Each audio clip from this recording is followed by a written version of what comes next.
Coucou mes foodies. J'espère que vous allez bien. En tout cas, on se retrouve encore pour une autre story time. Comme vous l'avez remarqué encore, je suis restée dans le même habit là, mon cher. J'étais tellement inspirée de la première story time. Et je me suis dit, ok, je vais filmer encore une autre vidéo d'une autre story time aussi. En même temps, donc, souffler de voir comme ma beauté, mon foulard et ce oh, voilà. On commence tout de suite.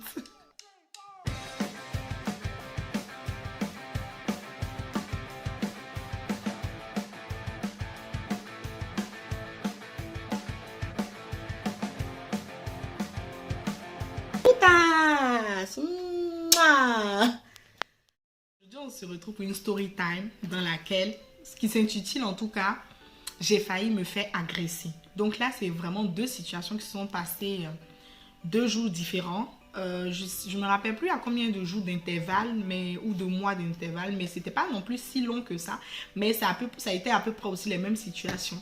J'ai failli me faire agresser et j'ai eu la peur de ma vie. Donc la première situation commence, c'était samedi matin, je me lève, mes parents m'avaient envoyé de l'argent, donc je voulais aller au Western Union pour aller prendre de l'argent. Et tout le monde sait qu'en France, ici, les Western Union se retrouvent dans les postes, donc c'est à la poste qu'on fait les Western Union. Et du coup, je me lève et tout, je porte je sais même plus, je crois que j'avais porté même une tunique et tout, des fautes à côté et tout, je me suis levée, 29h, 10h comme ça, et je suis allée. En fait, mes parents, en m'envoyant l'argent, ils se sont trompés. Au lieu d'envoyer peut-être tout d'un coup, ils ont envoyé sur 2 feuilles. Ils ont envoyé 2 transferts. Donc, j'ai rempli 2 feuilles pour envoyer. Et ce jour-là, je me rappelle que je voulais envoyer de l'argent à mon grand-père. Et du coup, j'ai pris une autre feuille aussi de Western Union que j'ai remplie. Donc, j'avais 2 retraits et j'avais un envoi. Moi, comme je l'avais dit aussi une fois, je suis quelqu'un de très parano. Genre, j'aime vraiment regarder autour de moi les gens qu'il y a et tout. Et surtout, quand je vais retirer de l'argent, franchement, je passe au scanner tous ceux qui sont dans la poste. Toutes les personnes qui sont là.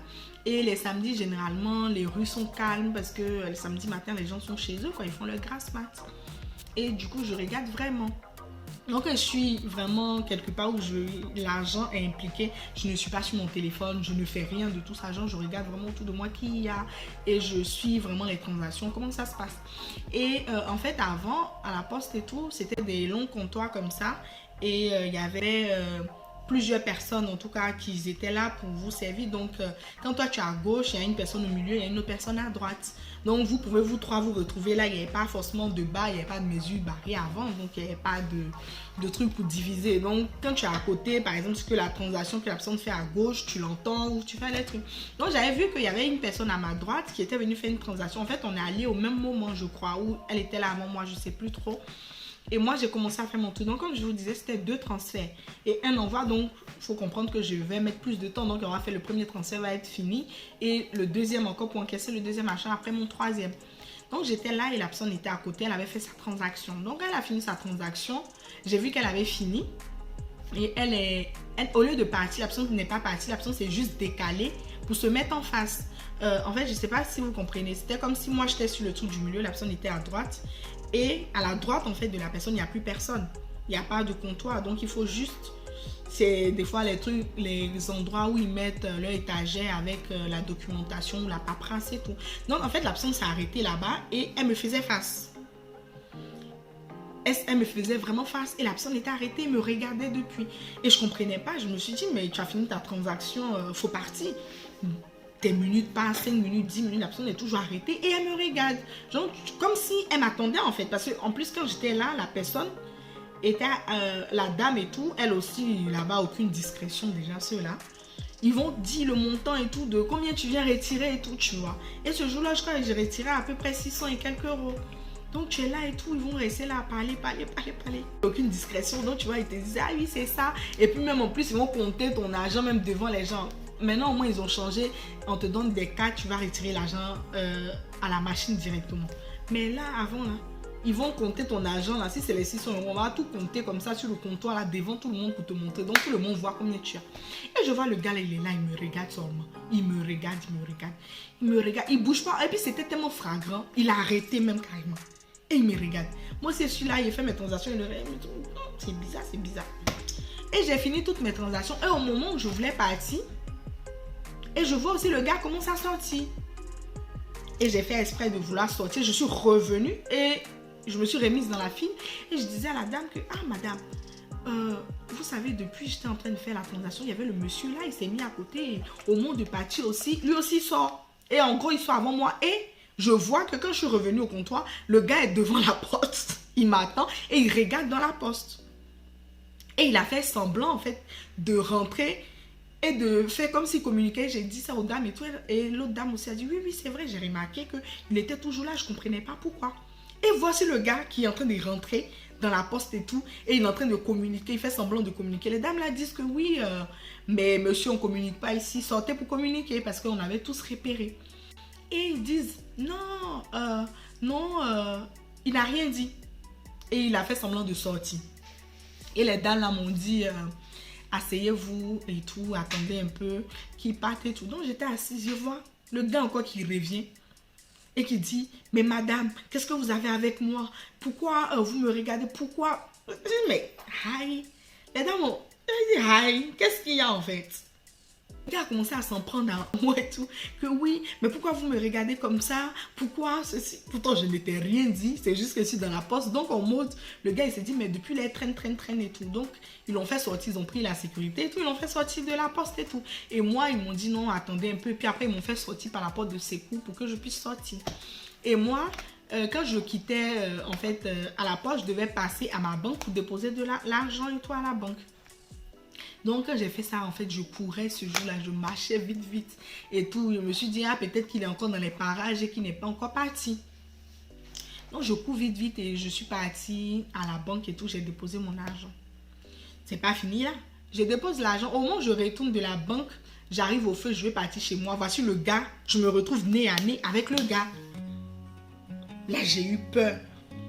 Et en fait, j'avais déjà déposé l'argent, mais la peur m'est restée. Et je me rappelle qu'avant de quitter la poste, la dame, elle m'avait dit en fait que si vous recroisez les gens comme ça ou vous vous retrouvez dans ce genre de situation, faites semblant d'appeler. Ils vont penser que vous êtes au téléphone ou vous êtes en train d'appeler quelqu'un. Donc, les personnes vont s'éloigner. Donc, j'avais ça un peu dans le coin de ma tête. Et je me retrouve nez à nez le gars. Et je devais prendre le chemin de l'autoroute qui menait vers chez moi. Et chez moi était plus proche si je prenais la route qui était vers l'autoroute. Mais le truc, c'est que comme je disais, c'était le samedi matin et il n'y avait personne sur cette voie-là. Donc, je me suis dit quoi, ok, donc je vais prendre la rue. Il y avait une autre rue qui allait me faire un grand tour. Mais au moins, il y avait du monde et il y avait les voitures qui circulaient sur cette voie-là. Donc, du coup, je me suis dit, ok, je prends la rue là et tout, la rue de Saint-Jean là. Je fais le long et tout. Et du coup, je fais le long. Je vois le gars, il me suit. Je marche, le gars là est toujours derrière moi et tout. J'ai commencé à avoir peur. J'ai commencé à flipper. Non, ce jour-là, j'ai eu tellement peur. Je ne sais plus, hein, j'avais même pas l'argent là sur moi, mais je me suis dit, peut-être il va se dire encore que j'ai toujours cet argent là sur moi parce qu'il ne sait pas que je suis passée à la banque et il va vouloir m'agresser et il suffit d'un petit moment et je ne voulais pas aussi que le gars connaisse chez moi.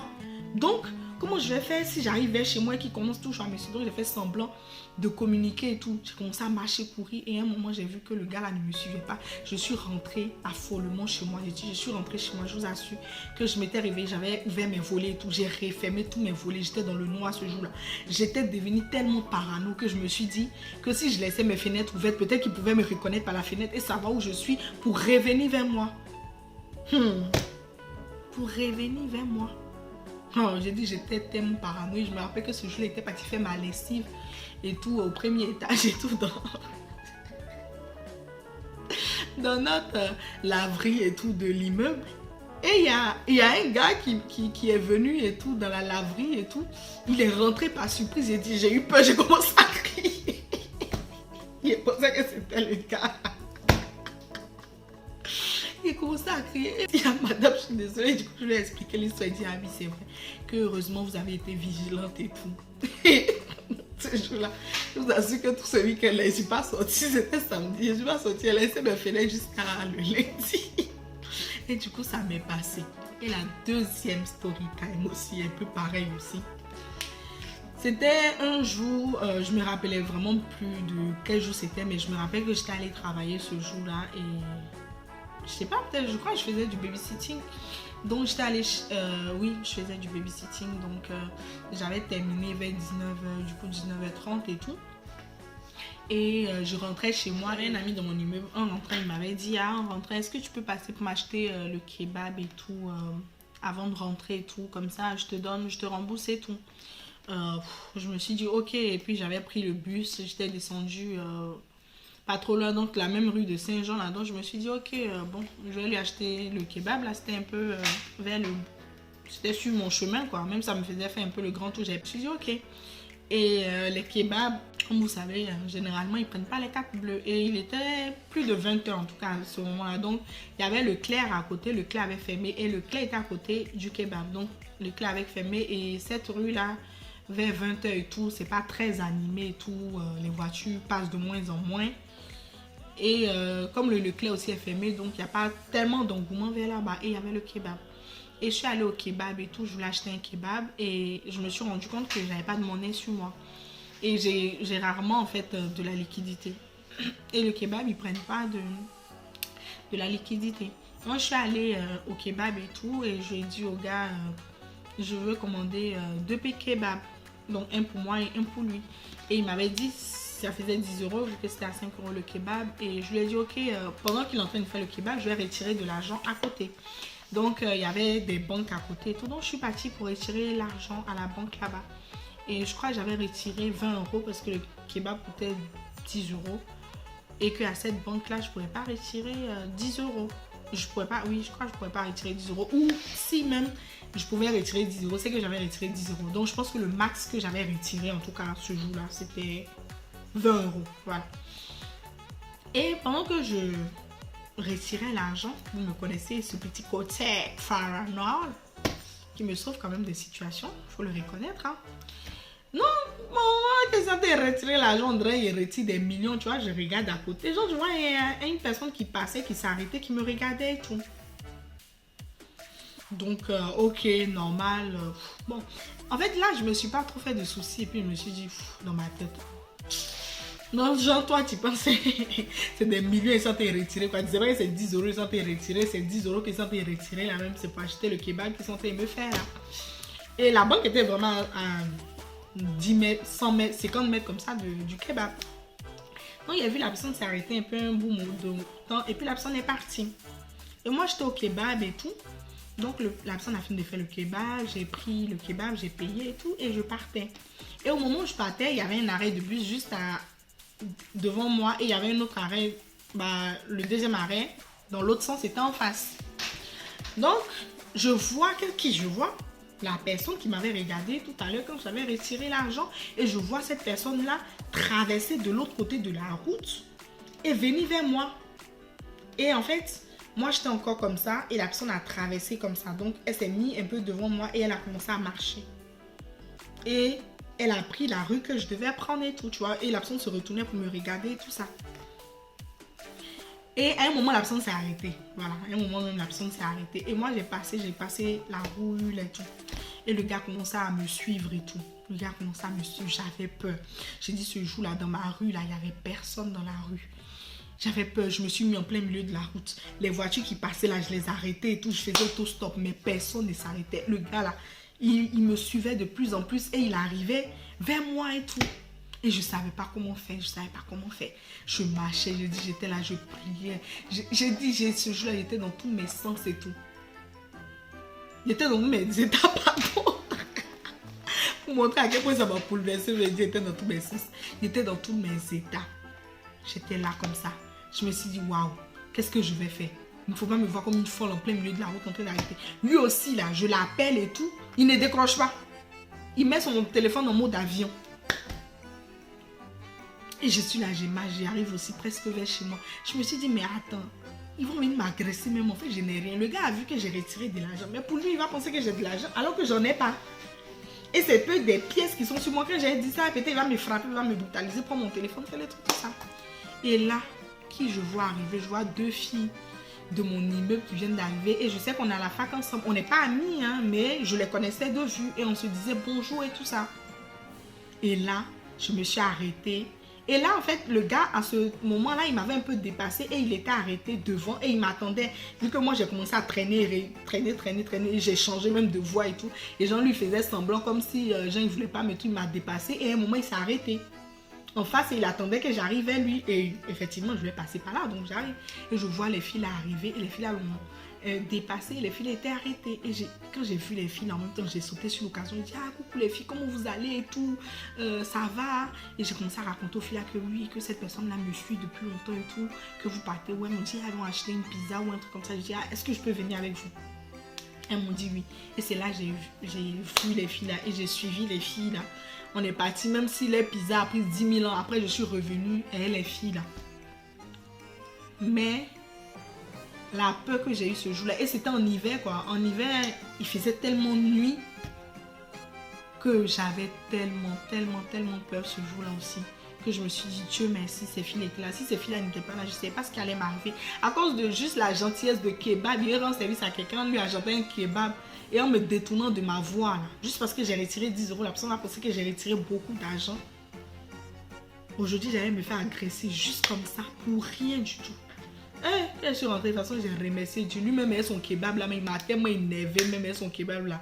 Il a dit, mais ça ne va pas chez toi? Toi, tu dis aux gens, donc, faire tout, non seulement il va me faire agresser, je t'appelle même au moins. Si tu décroches même, peut-être tu peux venir à mon secours. Tu es sur mode d'avion. Quand tu envoies les gens et puis tu es sur mode d'avion, ça va pas, non? Donc, il était tellement énervé que ce jour-là même, là, pour manger moi-même mon propre kebab, là, mais il n'a pas mangé. Il a dit, je suis juste allée me laver et remercier les filles là. Et puis finalement, on est devenus aussi amis après ça et tout. Donc la moralité en tout cas de cette histoire là, c'est pour vraiment vous encourager aussi à ouvrir vos yeux. Et imaginez s'il était vraiment quelqu'un tête en l'air et tout et que je prenais pas le temps de regarder autour de moi et tout. J'aurais même pas su que ces personnes là me suivaient ou des trucs là. Peut-être d'autres disons que je suis parano et tout. Mais ça m'a vraiment sauvée de cette situation là.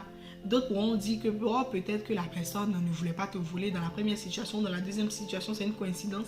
Mais pour moi, ça ne pouvait pas juste être une coïncidence, surtout si je me dis j'ai de l'argent sur moi. La deuxième fois, je n'avais pas de l'argent, mais la personne pensait que j'en avais. Et la première fois, j'en avais vraiment. T'imagines, tes parents vont t'envoyer 600 euros. Tu dois payer ton loyer, tu dois payer ceci dedans. Et toi, ce jour-là, tu as te fait voler 600 euros. Tu as dit ça comment? Tu as appelé comment pour leur dire ça, sachant qu'ils ont souffert pour t'envoyer cet argent-là. Et tu as te fait agresser un samedi matin. Donc vraiment, ce que je peux vous dire, la moralité de l'histoire, c'est d'être vraiment vigilant de tout ce qu'on fait. De nos jours, c'est vrai que quand en fait on est dans la rue, on ne prend plus le temps d'analyser, de regarder qui est avec nous, qui n'est pas avec nous. Mais il faut vraiment prendre le temps, arrêter d'être trop sur ton téléphone quand on se promène dans les rues et remarquer les choses et tout. Faire attention en tout cas à son environnement, ça peut vraiment nous préserver de beaucoup de situations. Et c'est vrai que si je n'avais pas été vigilante, ces situations-là auraient pu tourner aux drames et tout. Et j'avais tellement peur aussi parce que je me dis, je suis une fille sans défense, j'ai la force, hein. Oui, je peux me défendre, mais quand tu es face à un homme, tu sais pas. Et de nos jours, les gens se promènent tellement avec des couteaux, avec des trucs que tu sais même pas, on peut te piquer, te tuer juste pour toi-même ta propre chose. Donc vraiment, il faut vraiment faire très attention à ça. Et ce que aussi, à un moment, j'avais pensé à m'acheter des bombes au poivre et tout. Et ceux qui ont peur aussi dans les rues, vous pouvez, hein, mais c'est vrai que j'ai jamais été, ces situations-là qui me sont arrivées, j'ai jamais été face aussi à des trucs d'insécurité, mais je fais toujours gaffe. Et ceux qui veulent acheter des bombes et tout pour garder sur au cas où il y a un problème aussi, il faut le faire parce que moi, j'y avais pensé et tout quand ça m'était arrivé, surtout que je rentrais tard des fois et tout à cause du travail et pendant l'hiver. Il fait vraiment très sombre, donc tu sais jamais. Donc voilà, c'était ce que je voulais vous partager. J'espère que ça vous aura plu, ça vous aura appris quelque chose aussi. Et à faire attention aussi à tout ce qui nous environne. Et vous aussi, dites-moi, est-ce que ce genre de situation vous est arrivé? Comment vous avez pu vous échapper? Et qu'est-ce qui s'est vraiment passé? Je veux aussi savoir tout ce que vous pensez. Dites-moi dans la barre de commentaires. Et voilà, notre vidéo tire à sa fin. N'oubliez pas de partager, liker et de commenter aussi. Et on se retrouve très bientôt pour de nouvelles aventures. Je vous fais de gros bisous. Mouah.